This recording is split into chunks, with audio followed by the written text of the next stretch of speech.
Hi, this is Chef John Kaluta, Cottage Catering. I'm going to show you our method of apple cider brine turkey that we cook up for our holiday menu. As you browse some of the ingredients of the brine, I'd like to say that brining is a great way to add moisture and flavor to whole turkeys.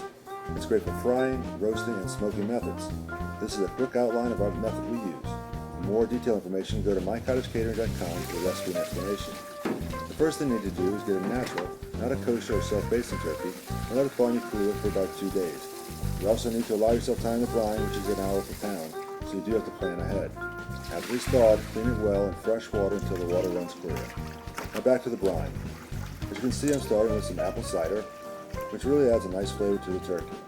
And then we're going to add some brown sugar for added sweetness and added moisture. Then we have some sliced, crushed, fresh ginger. And throw in there. Some fresh crushed garlic. Put that in there. A few bay leaves and a main ingredient, kosher salt, which is responsible for the osmosis effect, allows the turkey to absorb the extra moisture and added flavor from the brine. Now we have some granulated garlic, some ground cloves, fresh thyme, fresh rosemary, and some oranges. We're going to bring all this to a boil to dissolve the salt and sugars, but we don't want to reduce the liquid and make it more concentrated and salty. So just bring it to a boil and turn it off.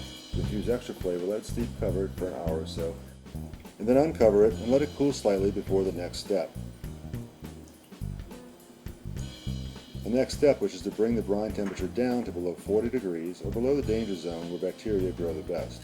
I'm using ice for the rest of the liquid in the recipe to accomplish this. I'm also using the ice chest to store the turkey, because I know cooler space is dear during the holiday season. This way the turkey can sit out of the way in a cool room until it's time to cook it the next day.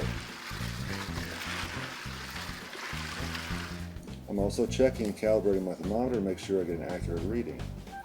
In this case, the brine is still a little warm. Although it feels very cold to the touch, you want to make sure you get it below 40 degrees. Okay, there it goes, and it's ready now. We're going to place the turkey breast side down into the brine. We're going to cover it and let it sit for 1 hour per pound, or about 14 hours. That's it for this video. If you'd like to learn more, check out our next video at www.mycottagecatering.com. Thanks for watching, and see you in the next one.